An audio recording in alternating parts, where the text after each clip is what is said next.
Pressure is mounting on the government to do more to address rising homelessness, with one survey finding 91% of Auckland CBD businesses are affected by rough sleepers.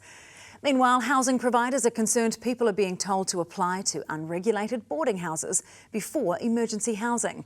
Here's Amelia Wade. It took John Murphy 6 weeks to get into emergency housing. It's horrible. A living daily nightmare.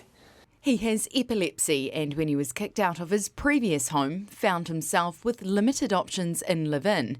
Desperate, John turned to emergency housing. He was turned down. It's humiliating and embarrassing to have to go into WINS and declare yourself as homeless, and WINS turn you down. He was told to apply for a boarding house out of town.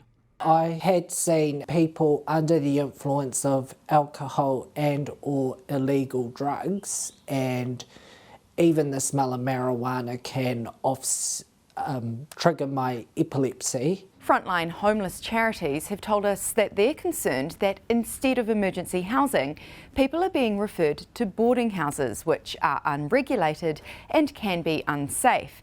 But previously, the Ministry of Social Development has told us it does not refer people to private accommodation like boarding houses.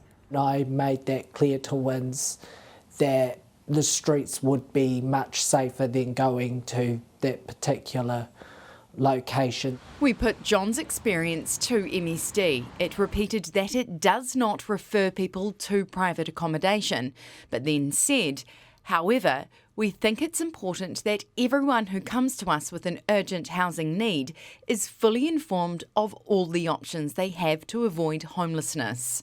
This is a government that has actually stabilised house price growth, actually lowered rents paid out, taken 6,000 people off the State House wait list and moved 2,200 kids out of dark, damp motel rooms into proper houses. The government is coming under increasing pressure to address rising homelessness.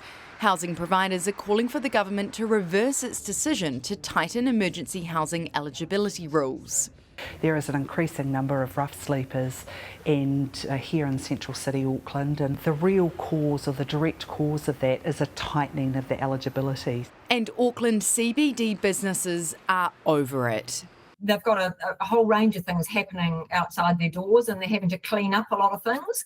And what we'd really like to do is see people in need get the help they need. A Heart of the City survey released today found 91% said people sleeping and begging were affecting their businesses, and 81% believed the city centre was not in a good state to attract significantly more people and investment. We're certainly looking for an immediate crackdown on drugs, and we'd like to see the local bylaws enforced as well, and that's what the businesses are asking for.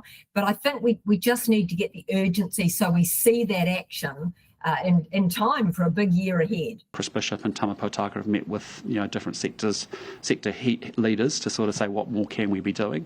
But according to Auckland businesses, they could be doing a lot more.